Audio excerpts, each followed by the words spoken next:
Good evening, and welcome to tonight's Senior Capstone presentations. Capstone is a culmination of a senior's CBA academic and personal project experience. I'm Scott Hussey, and along with Ariel Kennedy, was one of the two teachers who guided students through the process this year. Capstone operates as a passion project for our seniors. It tasks seniors with extending their learning, conquering their fears, challenging their abilities, and ultimately finding a project in which they can take an immense amount of pride and learning with. Ms. Kennedy and I tasked the seniors with three key elements. At the beginning of the year, we said their project needed to have a purpose. It needed to have meaning to them and give meaning to their learning experience. Then we said they had to have a product. Their capstone was not just an idea or something that was to be continued or something that was to be researched. They needed to have something in which it was almost tangible or an experience that they can grow and learn from.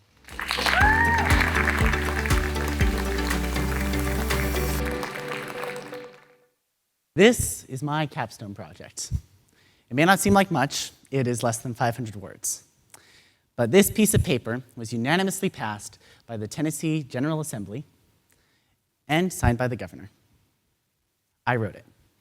And yes, I am prideful, as you can probably see by my smug smile. So how did I get to this overglorified piece of paper? Well, I remember as young as kindergarten, I would be walking over to my Taekwondo class with my mom, and I'd tell her, I want to be the president when I grow up.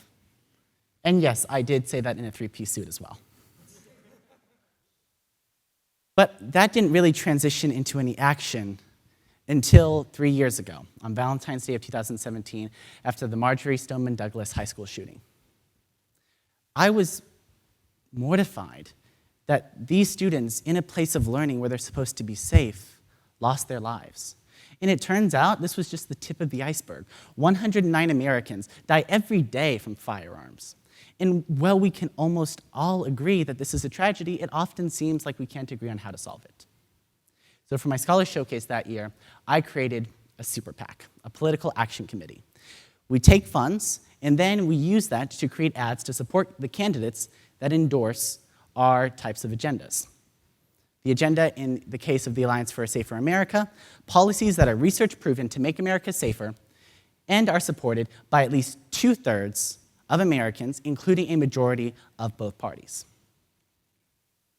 I didn't want to really add to the divide that already seems to be present. But for my LEAP internship the next year, I wanted to go a step further. Because, like I told my mother, I don't want to be the citizen activist, the lobbyist. I want to be the elected official, the policymaker. So, well, I decided to get an internship as a lobbyist. Maybe that sounds ironic, but as a part of that, I got to go ahead and see what it was actually like on Capitol Hill. I got to meet with various senators from different political parties. I got to meet with different staffers, which brings me to a question. And please raise your hands. Who thinks that the partisan divide in our country is getting worse? You all are with a majority of Americans. But you might find it interesting to find that on the day-to-day, that's not always the case. We're actually at a record high for the amount of bills that are passed with bipartisan support. Not to mention, in these past few years, we've actually seen more bills being passed in total in Congress.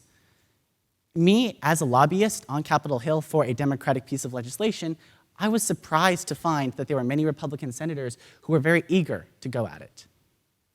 So inspired by this seemingly great amount of bipartisanship, I decided for my capstone to write a piece of legislation. I focused on extreme risk protection orders, also known as red flag laws. Research shows that for every 10 to 20 issued, 1 suicide is prevented. They're also quite popular. As of August last year, they're supported by 80% of Americans, including 74% of gun owners, 72% of Republicans, and 89% of Democrats. A red flag law essentially works like this.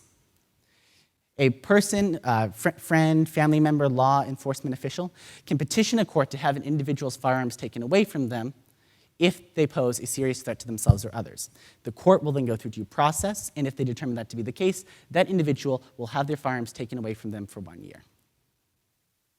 Dr. Daniel Webster, the premier gun violence researcher in our country, said that this would have prevented the Parkland shooting from happening, not to mention the aforementioned research. So I got to work. I met with State Representative Gloria Johnson, who has a red flag bill on the floor right now. I corresponded with Senator Marco Rubio's team, who has legislation in Congress to support states who want to get this type of legislation implemented. And I did it. 6 pages. It might not seem like much, but if these 6 pages were implemented, they would save lives. So I immediately sent it off to dozens of state representatives and senators to try and get a sponsor. And in what maybe shouldn't have been so surprising, I got a resounding no, no, no, no, no.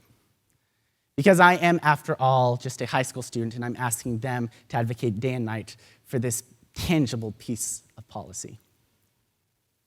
So I took a deep breath and said, baby steps. Senator Art Swan, my own state senator, said he was happy to work with me on something. So we decided to do something more civic, a memorial recognition resolution honoring my hometown of Friendsville. So I got researching. I read the book, Images for America, on the Friendsville edition. I interviewed the author, Mr. George B. Henry, and the mayor, Mr. Andy Lawhorn.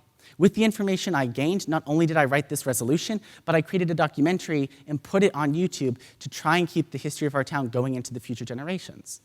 I found out that the old stone house on Big Springs Road is the oldest house in the county, and it stood in 3 different states: North Carolina, the lost state of Franklin, and Tennessee.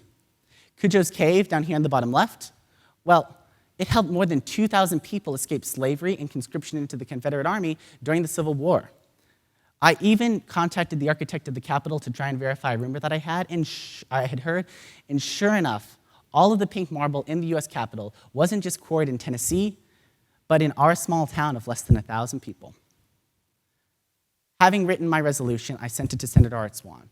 His legal team made some very minor suggestions, and it was passed. And on February 3rd of this year, was signed by Governor Bill Lee. Last week at a Chamber of Commerce meeting in Blount County, Senator Swan presented me with this copy of the resolution. So I can say now that at the age of 17, I'm a lawmaker. And hey, if politics doesn't pan out, I guess I can get a job for Staples, because that was easy. Okay, I should stay in my lane. But my point is, Senator Art Swan is actually a lot like many politicians, even though we might not always think it. We didn't agree on one policy, but we were willing to work towards something that we could agree on. Because we may look to people like President Donald Trump, Hillary Clinton, and see them as either pure admiration or pure disgust, depending on our party. But these are the same people who hold the same jobs as these people.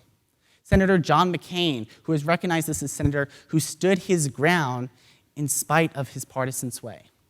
John F. Kennedy, perhaps the last great president whose popularity really did transcend party lines.